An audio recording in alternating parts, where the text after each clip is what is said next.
But at least the Constitution remains intact and is there to ensure that we have the First Amendment. The Second Amendment is there to ensure that we have the First Amendment.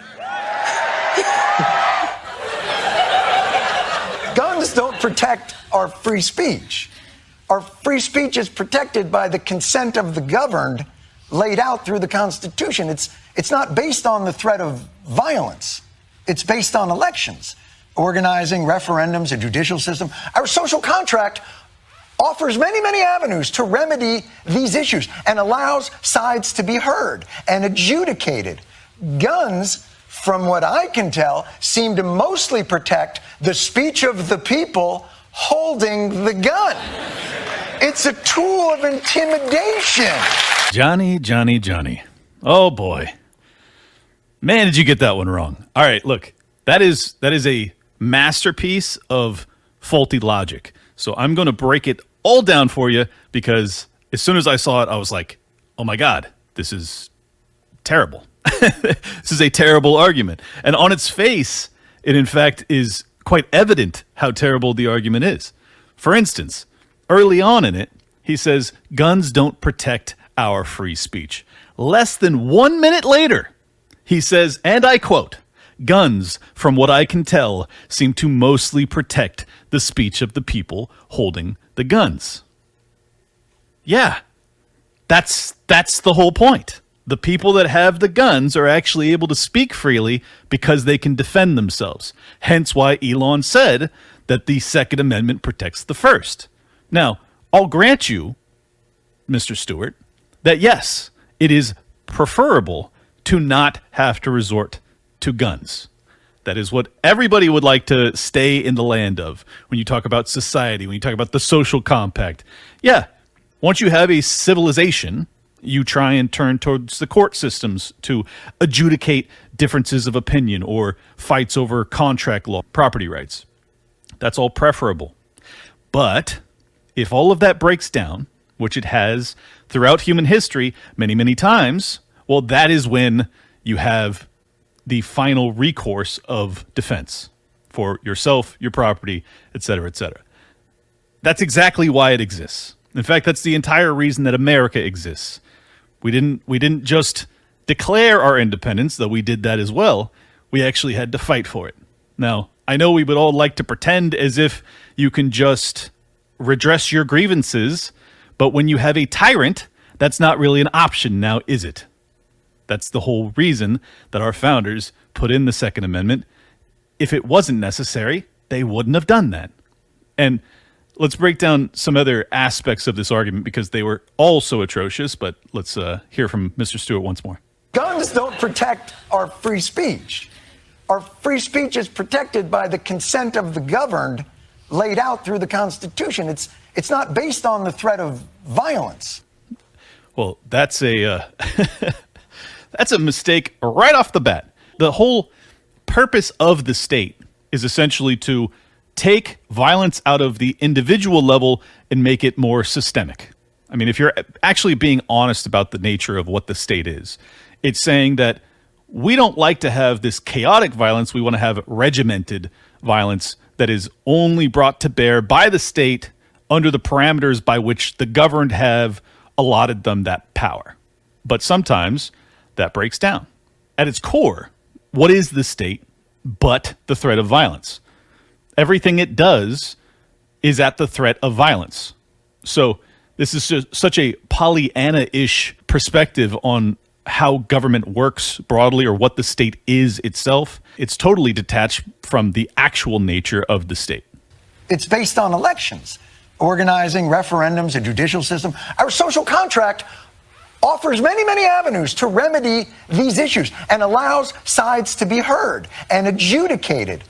Guns, from what I can tell, seem to mostly protect the speech of the people holding the gun. So, by his logic, you would disarm the people because it's not necessary to defend our rights. After all, you have this social contract, right?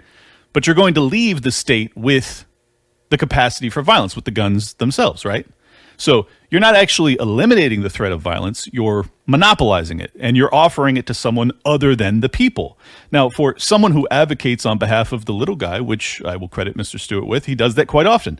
He's been a very outspoken advocate on behalf of the 9/11 first responders. What happened to them? Well, they were kind of left in the dust now, weren't they? And Mr. Stewart has done his best going through the judicial system and speaking in front of Congress and trying to demand that these people get taken care of. And to some extent it's worked, and to some extent it hasn't.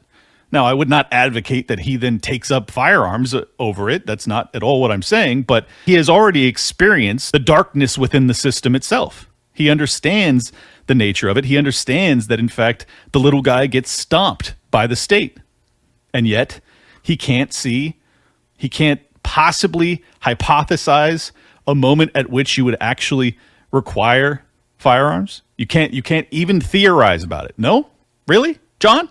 Let's use his own rationale too. I mean, he and many on the left have argued ad nauseum that Donald Trump is an existential threat to humanity, to this country, to democracy. They say it all the time.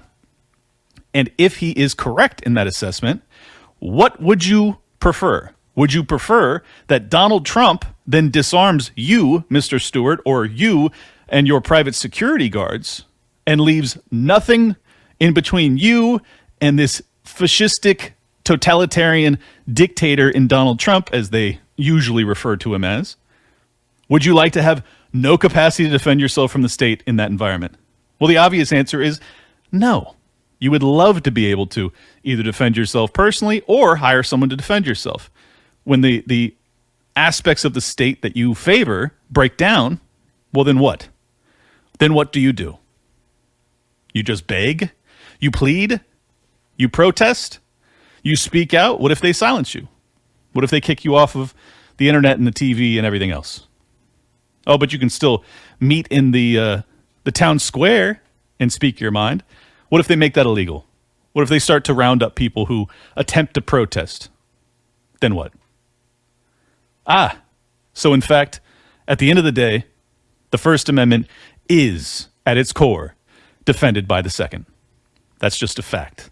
And to deny it is to lack all logic or understanding of history and what made America special. Banned from you owning it. Totally legal and allowed, and in fact preferred, to be possessed and wielded exclusively by the state. The state, which I might add, is about 30 days away from potentially being handed back over to Donald J. Trump. Oops. The whole point of a society is guns don't decide it. I would prefer at this moment not to trade in a government that offers me many remedies for my concerns, legitimate or illegitimate, for a situation where my rights are determined by how many militia members agree with me. And I too would prefer that militias not have to march on the Capitol to make sure that I'm able to speak freely or worship freely. But actually, at its core, the entire reason that the state respects our rights at all is that we do have the capacity to defend ourselves. So while you have this obvious intention to try and sanitize the nature of the state and what it is, it would be better if you would just be honest and say what Mao Zedong once said, which is that political power grows out of the barrel of a gun, end quote. That's actually the nature of the state. Now, Zedong actually said that in a gleeful fashion because he wanted to have as big a state as possible and he wanted to preside over it. Unfortunately, we have the largest state in human history, and if you think that it is going to remain a rights-respecting organization, which, by the way, it's not currently, but if you think it's going to maintain your perception of what it does today, if you were to be disarmed, you'd be sorely mistaken. You don't have to look very far. You could just look at New Zealand or Australia or the UK or Canada and see what happened to them in 2020 and 2021. And contrast that to what happened to the United States. Now, it wasn't good here, but we had it pretty good comparatively. And I would argue strongly that the reason for that is that they were disarmed and we were not. Now, I understand a desire to believe the state is simply there to look out for our best interests. But John, of all people, after your advocacy on behalf of the 9/11 first responders, you know damn well that's not true. And if you know that's not true, then you should want to have the capacity for personal self-defense. And you should stop arguing in favor of disarmament because it will end in catastrophe, as it always does.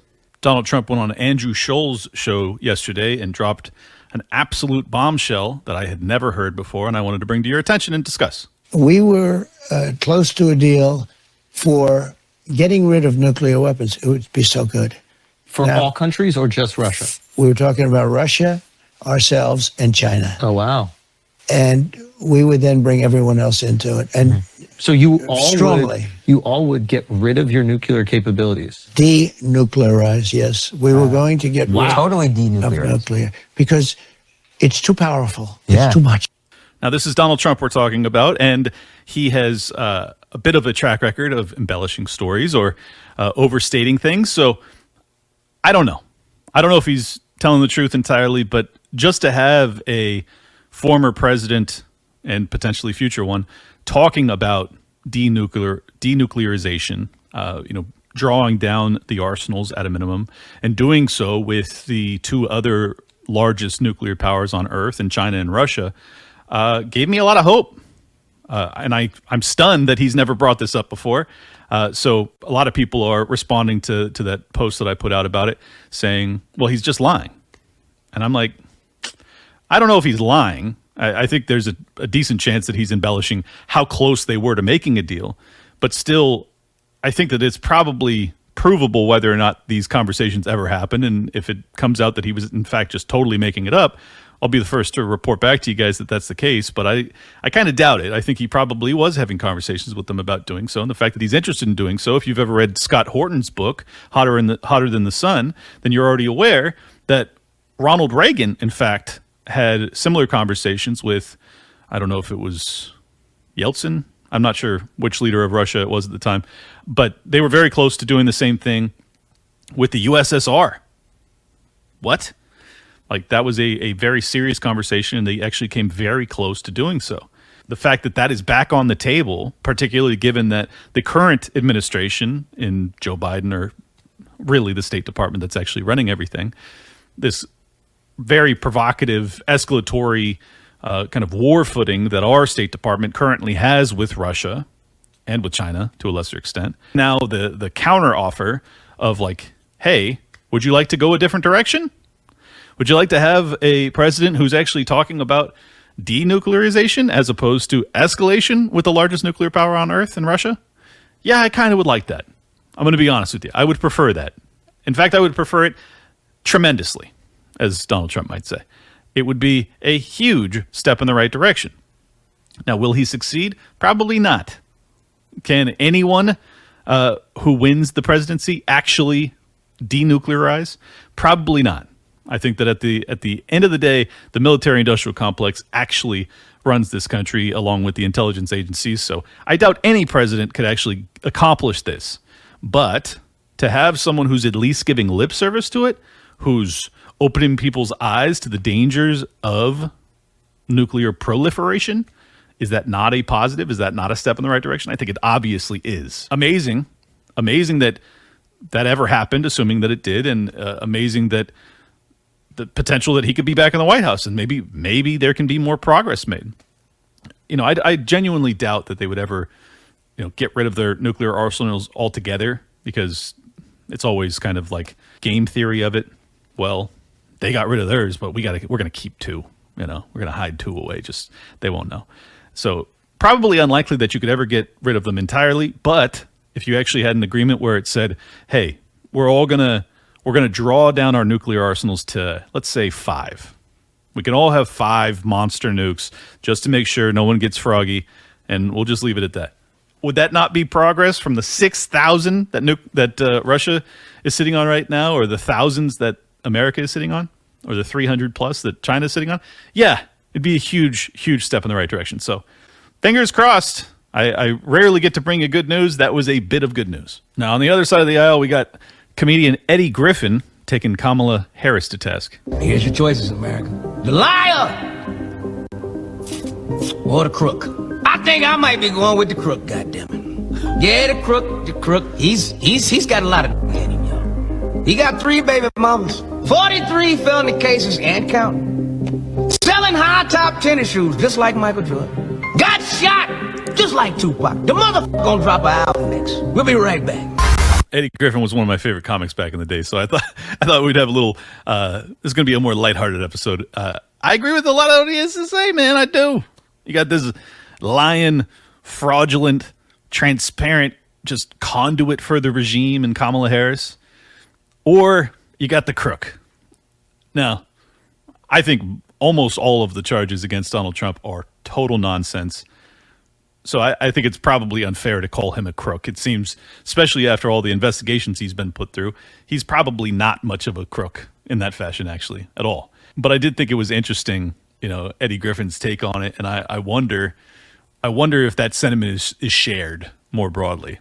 That in fact, Kamala Harris, like her true nature, the fact that she is such a chameleon, that her entire campaign for the presidency in 2020 has just been obliterated. Like none of the values that she held back then, basically none of the values she held just 4 years ago, does she carry forward to today. And when asked about it, she really doesn't have much pushback. She just goes, I've been listening. I've been listening to the people. As vice president for the past 3.5 years, I've been traveling across the country and I've been listening. Okay, great. But what happened? Why are you no longer a fracking banning, gun grabbing, basically hard left or socialist candidate for the presidency as you were in 2020? Oh, you were just going around. Oh, you believe in consensus. So you've been going around the country and you've been talking to people and you realize that those ideas are actually really not popular. So now you don't hold those values anymore. Well, this is the problem, is that really what we're voting for, at least in my opinion, the more educated voters are usually voting for a value system. What are your principles? I don't know. I don't know, and I don't think Eddie Griffin knows, and I don't think most people in America know, and I don't think your supporters know either. The reason so many voters don't know you is that you have changed your position on so many things. You were against fracking, now you're for it. You supported looser immigration policies, now you're tightening them up. People don't truly know what you believe or what you stand for. In the last 4 years, I have been Vice President of the United States. I believe in building consensus. This episode is once again brought to you by our friends over at landofbiltong.com. If you use the code LOCKDOWN or LOCKDOWN10, you can get major discounts on the best biltong in the world. It's basically South African beef jerky. It's fantastic. If you are on a low-carb diet, if you just want a high-protein, healthy snack, highly recommend these guys. Once you try it, you will come back. I promise you that. This stuff is addictive as all get out, and it happens to be good for you, which is the best part. But it's really, really delicious. Go to landofbiltong.com, and if you use the promo code LOCKDOWN or LOCKDOWN10, you can get a discount depending on how much you buy. If it's over $130, you get free shipping, and if it's less than that, but it's over $46, you get 10% off. So LOCKDOWN10 at landofbiltong.com. Get you some. They know that they hate Trump. They're pretty unanimous on that. But do they actually know what you believe? And I think the answer is no, because I don't know. And I have followed your career extensively for the past 4 years, and I don't have a clue at the end of the day what your actual values are. What are your principles, Kamala Harris? My suspicion is that your primary driving force behind every policy position that you put out is, can it get me 1 ounce more power? That's it. That's how you decide your entire list of principles is, can I get more power over these plebs? Because let's be honest, you don't much care about us. When you talk about arresting parents because their kids are truant in the state of California, when you talk about, or I don't know if you've ever talked about it, you've denied it, but on the record, it's true that in fact you were involved in holding exculpatory evidence from prisoners on death row. Does that sound like someone who's genuinely concerned with the American people or in building consensus? No. No, actually it doesn't. Doesn't sound like that at all. It sounds like a power-mad tyrant who will shapeshift and just put on a different mask for whatever belief system will get you more votes and therefore more power. And I am not interested in you having any more power. In fact, you have too much already. Just to show you I'm not making it up, that in fact I think you're just interested in power, and I think that the American people are starting to see through you. Here's CNN with the latest update on your campaign. We have some new CNN reporting today about what is going on behind the scenes inside the Harris campaign and more broadly among Democrats who are growing more and more anxious about a 2016 redux. CNN's Priscilla Alvarez joins me now. Priscilla, we were just joking here at the table that anxious Democrats happen on a day that ends in Y. This is something that perhaps is warranted given the data that they're seeing. Explain your great reporting. Yeah, look, that's exactly right, Dana. And this has been a campaign that was described by multiple Democrats, allies, aides, to the vice president as a good vibes campaign. But what's also creeping in now is that anxiety. The reason for that is because these polls are not really moving. Despite multiple battleground blitzes, despite the opportunities she has had across media outlets, there is still not a lot of movement from voters who are moving more towards her versus former President Donald Trump. In fact, I had one source describe it to me this way, quote, people are nervous. They know the polls are tight. And a lot of us are having these flashbacks to 2016, too. We know when it can go the wrong way, and it can still feel fresh. Joy, vibes, and anxiety. That is how they describe the campaign. And I got to say, that doesn't sound like a winning recipe, but it does sound like an apt description of the average Democrat voter. Someone who is operating strictly off of vibes and anxiety, or in some cases, Vicodin and anxiety medication. I think it's probably more the latter. Oh, Jesus. So if they're getting nervous, that means that they're talking to their friends, they're talking to their coworkers, they're talking to their kids, their grandparents, whatever, and they're realizing that a lot of people are saying, hey, things aren't going so hot. And this lady doesn't strike me as a solution to the problems that I'm facing. Now, you can judge for yourself whether or not you think Donald Trump will actually help solve any of your personal problems. Probably not many, but they've weighed in on Kamala Harris's promises, and I don't think they're buying it. I don't think that you're going to sell them on the lady who was in some aspects responsible for the border is all of a sudden going to seal the border. The lady that was in there for 3.5 years is suddenly going to remedy the inflation that we still suffer today. Do you think that in fact she's capable of doing so after 3.5 years of not doing so? The answer is obviously no. No. And then when asked, does she have any differences of opinion with, what Joe Biden has done? And she says, nothing comes to mind. Well, would you have done something differently than President Biden during the past 4 years? There is not a thing that comes to mind in terms of, and I've been a part of most of the decisions that have had impact. But you're the change candidate. You're the one that's going to improve upon the current paradigm. But everything that's happening, that, by the way, you've been the vice president under, you can't find any disagreements with Joe Biden. You think that's a winning sales pitch? Look, I know they have the most high-paid, high-powered advisors that are all just hovering like vultures around this campaign. I know they do. No doubt in my mind. How is it possible that you have put together such a non-pitch pitch to the American people?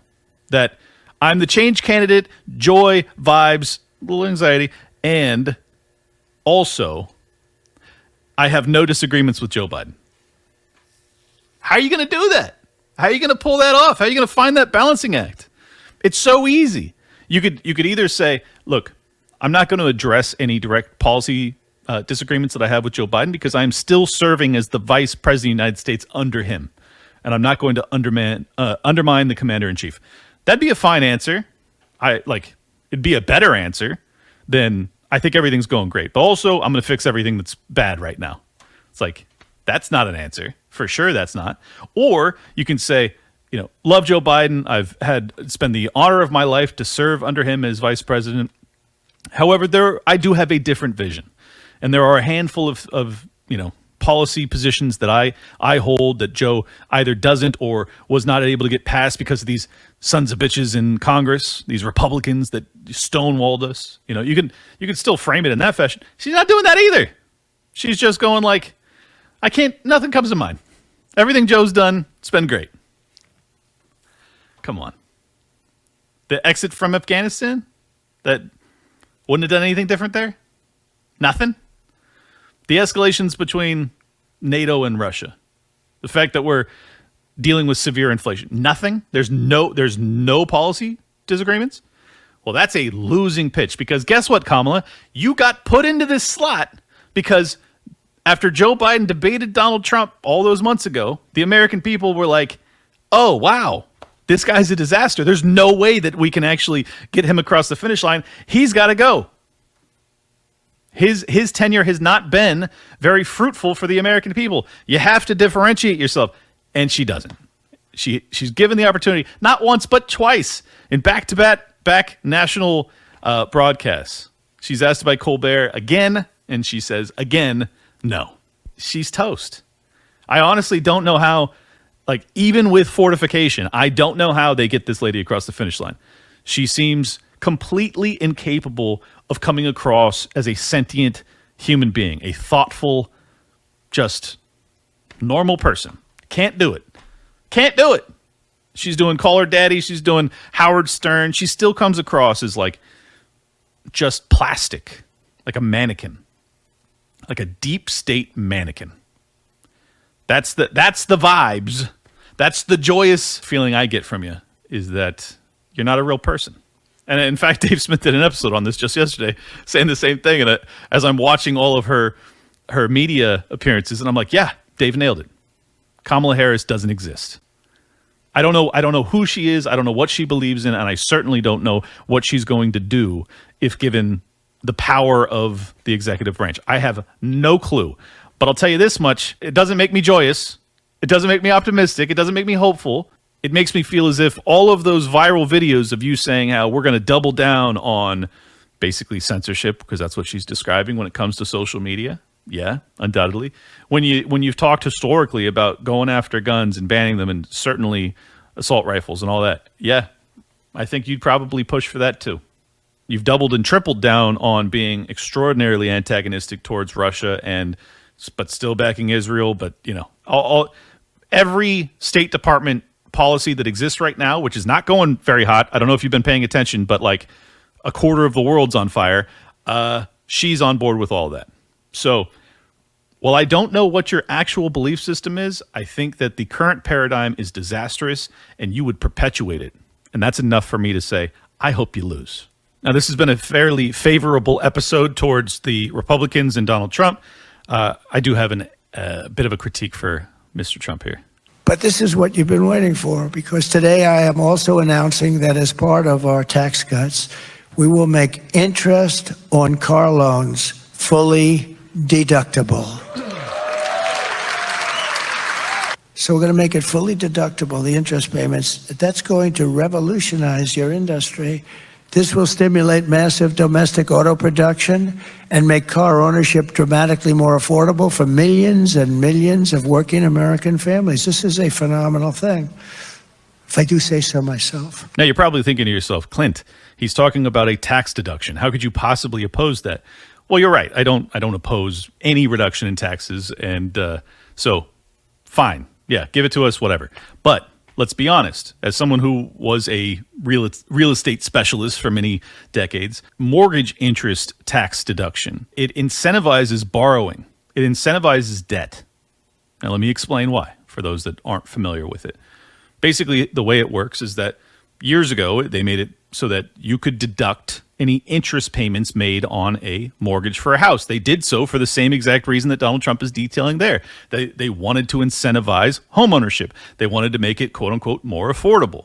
But what does it amount to? It means that you are actually punished for paying off your house. Now, do you think that's a good incentive structure for the American people to operate under? I would argue that no. In fact, it's not. I'm sure I could come up with other angles by which you could lower people's tax burdens, but not incentivize them to remain in debt when they otherwise wouldn't have to. Let me just explain, because I knew a lot of retirees, because retirees were largely the people that were investing with me into the real estate market, because then we would lend it out as a mortgage against a property. They would do so with their own personal residences because they didn't want to lose that deduction, that tax deduction. And I don't blame them. That's very rational. But they were all very wealthy people that had the capacity to pay off their mortgage at any time. And they didn't do it because they wanted to maintain that tax deduction. This is the same proposal, but now when it comes to cars, automobiles. It's going to create the same dynamic. It's going to have people who borrow as aggressively as possible. I mean, they're still going to want to have low interest payments because they don't want to pay a crazy amount in interest, but it incentivizes people to maintain debt on property that they could otherwise pay off, and then exit that debt. That's not a good thing. I hope that's obvious and logical and rational to you guys that, yeah, that's not ideal. It's not ideal that people remain in debt because they want to pay less taxes. It would be great if we could get people out of debt while also paying less taxes. That's actually the paradigm that we ought to be striving for, because that's the foundation by which you can create a truly well-oiled machine of an economy. This debt-based economy is the problem. That's the whole reason that libertarians and fiscal conservative Republicans oppose the Federal Reserve, is that they understand that it is at its core. That's the foundation for the economy, and it is based on debt at its base. This, by President Trump, is the same thing. It's going to incentivize additional debt. And one other aspect of critique for him, it also incentivizes people to buy vehicles that they otherwise would not. Because he's saying the underlying logic for him saying this is going to be a boon to the auto industry, which I believe he was speaking in front of some auto industry folks, and he's saying this is going to be great for you guys. We're going to build more cars because people are going to be buying more cars. Now, is that necessarily a good thing that people are buying more cars? Well, it can be indicative of a very healthy economy. It can also be indicative of a system which is structured in a way that incentivizes people to purchase things that they otherwise wouldn't. For example, look at housing when it comes to Federal Reserve policy. They maintained interest rates at a hyper low level for an extended period of time and incentivized people to buy houses that they otherwise could not or would not be able to afford. Did that work out great for us in 08-09? No, it didn't. Will this have a similar trajectory of seeming boom and then a bust as people who otherwise wouldn't have bought these vehicles because there's a recession or something to that nature, and or they lose their jobs and then they allow their vehicles to be impounded or repossessed? Yeah, I think so. I think that's exactly where it will go. So I just hope people are thinking more deeply about these things, that instead of just going, well, yeah, I would love to have more tax deductions, that this would be a positive for me. Yeah, so would I. I agree with you.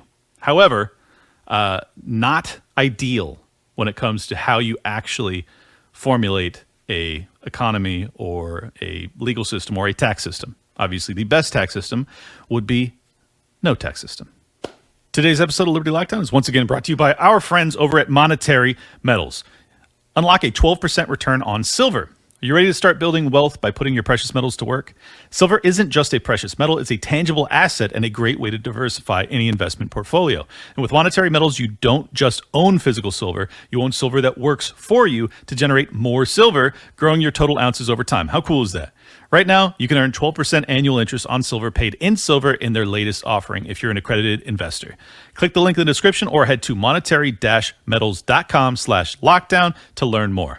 Monetary Metals is revolutionizing the way you invest in gold and silver. They've been paying interest in silver and gold for over 8 years, helping you grow your wealth in real tangible assets. Finally, there's a true alternative to saving in dollars, a yield on gold and silver with Monetary Metals. This is the first true silver bond since 1834. You earn a 12% annual interest on silver paid in silver, but you must be an accredited investor to participate. It's a 3-year term, and the bond is financing a publicly traded mining company located in the Western United States. Head to the link in the description or go to monetary-metals.com/lockdown for more information on how to participate. So I opened yesterday's episode with that FEMA Zoom call just to show you that it wasn't a one-off. Here is the commissioner for FEMA talking in front of Congress. We also know the more our workforce resembles the nation we serve, the better that we will serve it. We are adapting our recruiting efforts to reach individuals from underrepresented communities by partnering with organizations like historically Black colleges and universities and other minority-serving institutions. But just think about this logically. Does having a workforce that looks like me necessarily mean better service? No, it doesn't actually. Like, there are lots of other ethnicities that can do a job really well that wouldn't look like me. Like, if I go to a surgeon and he's got a 30-year track record with nobody that dies under his knife, do you care what his color is? The answer, if you're being rational, is no.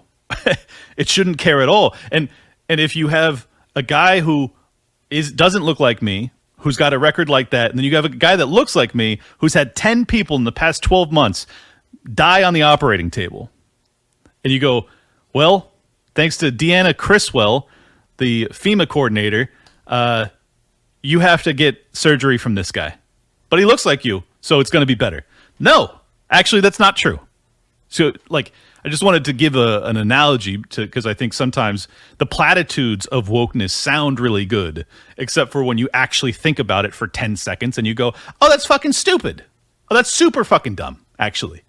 That, oh, we're gonna be hiring from HBCUs because that's going to make sure that we look more like the communities that we're serving, and therefore the outcomes of our efforts will be better. There's no logic to that at all. None.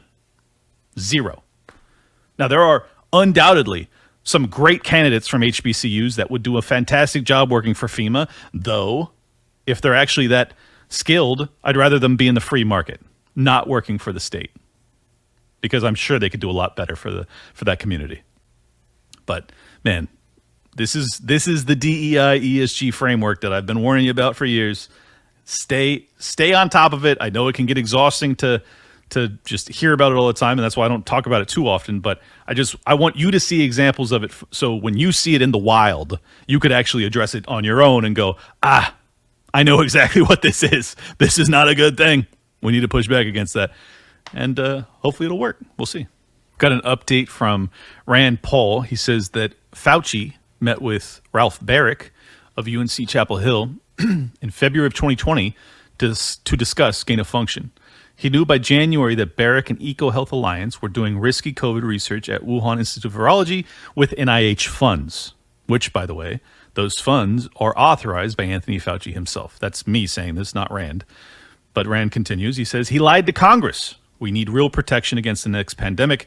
Time to pass my bipartisan Risky Research Review Act. I haven't done many updates on the lockdown era for you guys. I thought that was an important one to be on your radar, that in fact, yeah, Fauci undoubtedly did perjure himself. Big surprise.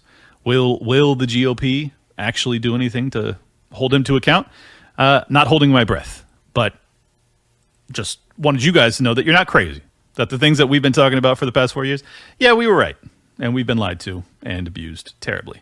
But what the good thing about having a large following on X is that because I posted that, I was then forwarded this by one of my followers, and he says, February 11, 2020 meeting between Fauci, Barrick, Auchincloss, Alan Embry, and others is detailed in section 15.4 of my Proximal Origin article.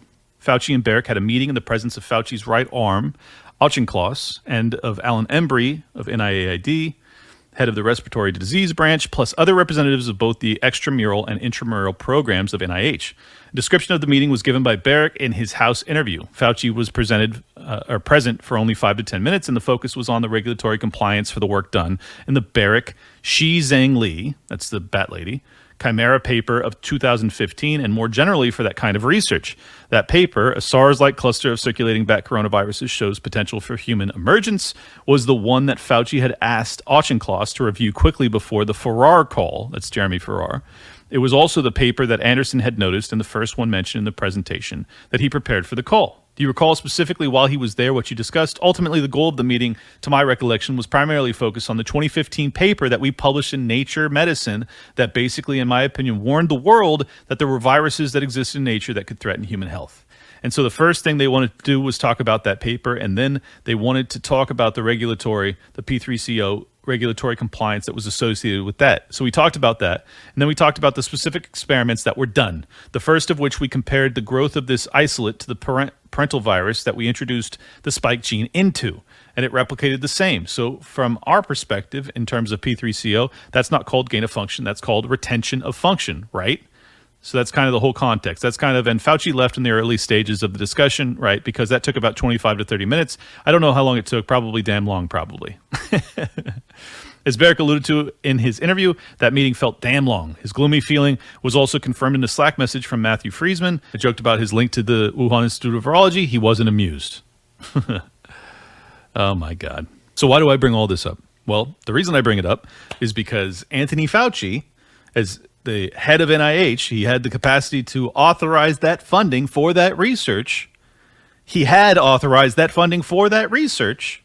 And in February of 2020, long before we had a monstrous outbreak in America, long before the lockdowns even, over a month prior, he was having a meeting with Ralph Barrick, the guy who was responsible for working with the Bat Lady and EcoHealth on the gain-of-function research, which they deny that it was gain-of-function research. Okay, fine. It's slightly different, but it's still basically gain-of-function research. That was happening in the Wuhan Institute of Virology, where the virus almost certainly came out of. So he lied the entire time when he was suppressing it in that Nature magazine. I'd have to go back through all the details to get all the exact details, but I'm sure you're reminiscing along with me and recalling a lot of this.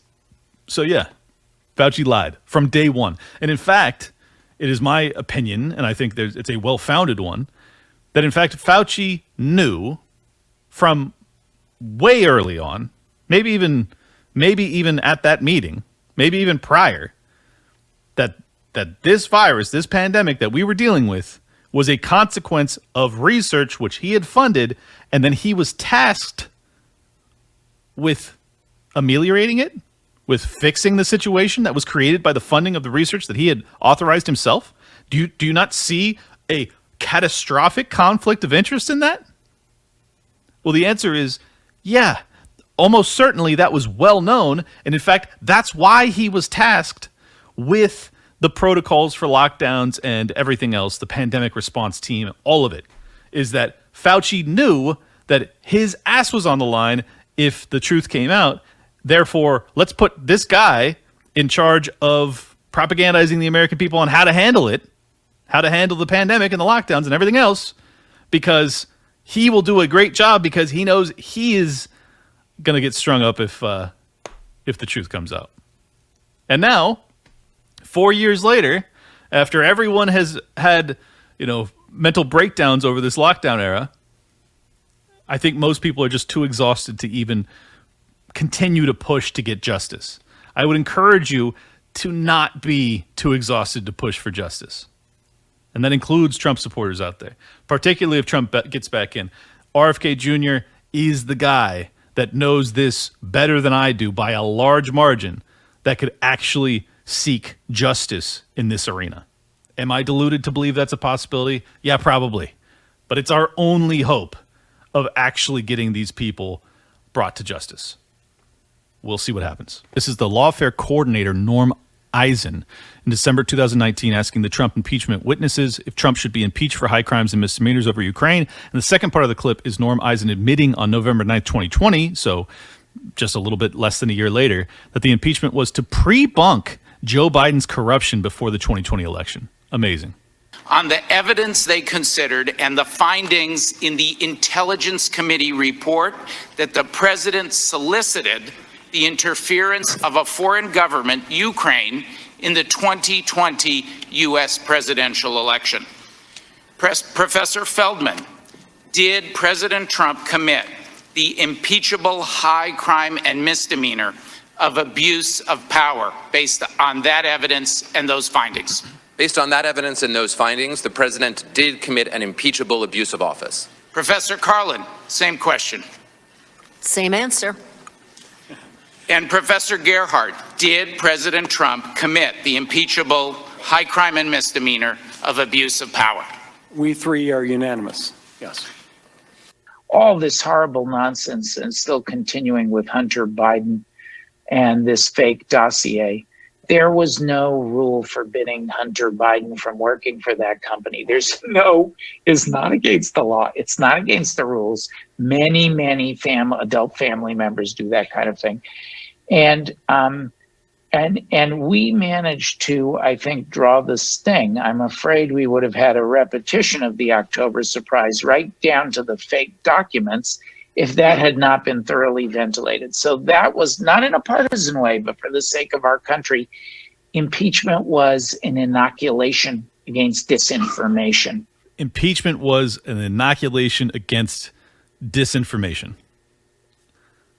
I don't want to live in 1984 anymore. It's 2024. Why are we living like it's 1984? That was 40 years ago. Stop. I'm talking about the book, obviously. But yeah, basically what he's saying is the case against the Biden family, they knew that it was going to be a problem. But if you impeached Donald Trump over it before Biden got into the White House, well, it would be a lot harder to bring a case against the Bidens. So that's what they did. They impeached Donald Trump over nonsense, as evidenced by the fact that, in fact, they could not convict him. And they did so to defend the future president of the United States and Joe Biden and Hunter and the whole regime. Oh, my God. It's just so dirty. It's so dirty to do that. It's so damaging to come from the people who talk about defending democracy, but you're literally using the democratic system, the process, the judiciary, or in this case, Congress, to try and impeach a political opponent just to try and basically whitewash a story that's damaging to your guy on your side of the aisle. And you're the defenders of democracy. You sure? You sure about that? Yeah, I don't think so. I don't think so at all, actually. I think you guys are terrible human beings that have zero interest in democracy. And when you allegedly are fighting against disinformation, you're spreading disinformation and you're convincing half of the country to believe that Donald Trump was in the employ of Vladimir Putin, which, by the way, we're now in a proxy war because you guys lied about that. There are actual consequences to your disinformation, which I just wanted to point out. They constantly talk about the dangers of disinformation when it comes to what you and I say on the internet. When's the last time you talked about them deplatforming, I don't know, Anthony Fauci for all of his mis and disinformation? Ralph Barrick? Deborah Birx? None of them? Who's caused more damage? Your aunt on Facebook or Anthony fucking Fauci? Could the answer be more obvious? But no, it's not about truth. It's not about dis or misinformation. It's about narrative control, as you and I know clearly. Unfortunately, I think most people don't know that. I think most people go like, yeah, I see a lot of BS on the internet. It'd be nice if I didn't see so much misinformation. I agree with you. I would rather people tell the truth. I get really frustrated, actually. I'll see really viral stuff and I'm like, if I was a less moral person, I could go really viral by just making stuff up. Because I'll see these accounts that just have enormous followings and they're just lying through their teeth. They're taking out of context stuff. They're doing whatever they can just to get clicks and shares and traction. And it's just 100% fraudulent, and they know it, and they don't care.